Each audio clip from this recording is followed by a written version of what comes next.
ഇപ്പോൾ നമ്മൾ കാണുന്നത് ലോക് ഭവനിലേക്ക് വി.ഡി. സതീശൻ എത്തിയതിന്റെ ദൃശ്യങ്ങളാണ്. അദ്ദേഹം ഒറ്റയ്ക്കാണ് എത്തിയിരിക്കുന്നത്. ഗവർണർക്ക് ഈ പട്ടിക കൈമാറുക എന്നതാണ് ഈ കൂടിക്കാഴ്ചയുടെ ലക്ഷ്യം. നാളെയാണ് സത്യപ്രതിജ്ഞാ ചടങ്ങുകൾ. വി.ഡി. സതീശൻ വളരെ ചിരിയോടുകൂടി ലോക് ഭവനുള്ളിലേക്ക് കടന്നു വരുന്നതിന്റെ ദൃശ്യങ്ങളാണ് നമ്മൾ കാണുന്നത്. നിയുക്ത മുഖ്യമന്ത്രി ഗവർണറുമായുള്ള കൂടിക്കാഴ്ചയിലാണ് ഇപ്പോൾ എന്നതാണ് മനസ്സിലാകുന്നത്. സ്വീകരണ മുറിയിലേക്ക് അദ്ദേഹം കടക്കുന്നതിന്റെ ദൃശ്യങ്ങളാണ് നമുക്ക് ലഭിച്ചിട്ടുള്ളത്. അതിനുശേഷം ഗവർണറുമായുള്ള കൂടിക്കാഴ്ചകൾ ഇപ്പോൾ തുടങ്ങിയിരിക്കുന്നു എന്നതാണ് മനസ്സിലാക്കുന്നത്.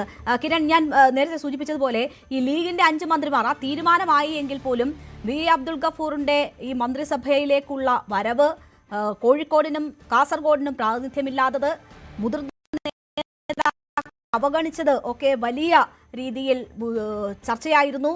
പരസ്യ പ്രതികരണം അതിൽ ഉണ്ടാകുന്നു, വലിയ പ്രതിഷേധമുണ്ടാകുന്നു, തെരുവിൽ പ്രതിഷേധിക്കും എന്ന് യൂത്ത് ലീഗ് പറഞ്ഞ സാഹചര്യമൊക്കെ ഉണ്ടായിരുന്നു. അതിൽ അങ്ങനെയുള്ള എതിർ സ്വരങ്ങൾ ഉയരുമ്പോൾ അതിൽ കൂടുതൽ ചർച്ചകൾ ഉണ്ടാകുമെന്നതാണെന്ന് നമ്മൾ പ്രതീക്ഷിച്ചിരുന്നത്. അങ്ങനെയുള്ള ചർച്ചകളോ മാറ്റങ്ങളോ ആ ലിസ്റ്റിൽ ഉണ്ടായിട്ടുണ്ടോ? അത് സംബന്ധിച്ച് എന്തെങ്കിലും സൂചനകളുണ്ടോ? ഈ പ്രതിഷേധങ്ങൾ അഡ്രസ്സ് ചെയ്യാനുള്ള ശ്രമങ്ങളാണ് അവസാന നിമിഷങ്ങളിൽ നടന്നതെന്നായിരുന്നു കരുതിയിരുന്നത്, അതോ അതൊക്കെ അവഗണിക്കപ്പെടുകയാണോ ഉണ്ടായിട്ടുള്ളത്?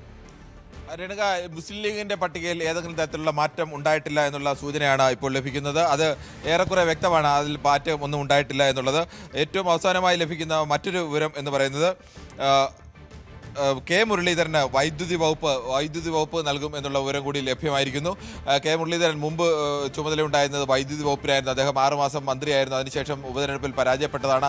അന്ന് അദ്ദേഹത്തിന് ചുമതലയുണ്ടായിരുന്ന വൈദ്യുതി വകുപ്പ് തന്നെ, ദേവസ്വത്തിനൊപ്പം വൈദ്യുതി വകുപ്പ് തന്നെ അദ്ദേഹത്തിന് നൽകും എന്നതുകൂടി പറയുന്നു. മറ്റൊന്ന് AP അനിൽകുമാറിന് ടൂറിസം വകുപ്പല്ല, ആരോഗ്യ വകുപ്പാണ്. ആരോഗ്യ വകുപ്പ് നേരത്തെ കെ മുരളീധരൻ. ചില അപ്ഡേറ്റ്സ് വരുന്നു.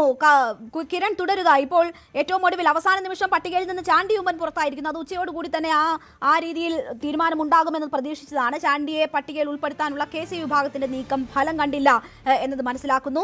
മാണി സി കാപ്പനും അനൂപ് ജേക്കബിനും 2.5 വർഷം വീതം എന്നത് തീരുമാനമായിരിക്കുന്നു. മാണി സി കാപ്പൻ ഈ ടേം വ്യവസ്ഥയ്ക്കെതിരെ ശക്തമായി രംഗത്ത് വന്നിരുന്നു. പക്ഷേ മാണി സി കാപ്പനും അനൂപ് ജേക്കബിനും 2.5 വർഷം വീതം ടേം വ്യവസ്ഥ തന്നെയാണ് ഉള്ളത് എന്നത് മനസ്സിലാക്കുന്നു. യൂത്ത് കോൺഗ്രസ് സംസ്ഥാന അധ്യക്ഷൻ OJ ജനീഷ് മന്ത്രിയാകുമെന്നത് ഉറപ്പായിരിക്കുന്നു. OJ ജനീഷ് ഈ ലിസ്റ്റിലുണ്ട് എന്നതാണ് നമുക്ക് ഏറ്റവും ഒടുവിൽ ലഭിക്കുന്ന വിവരം.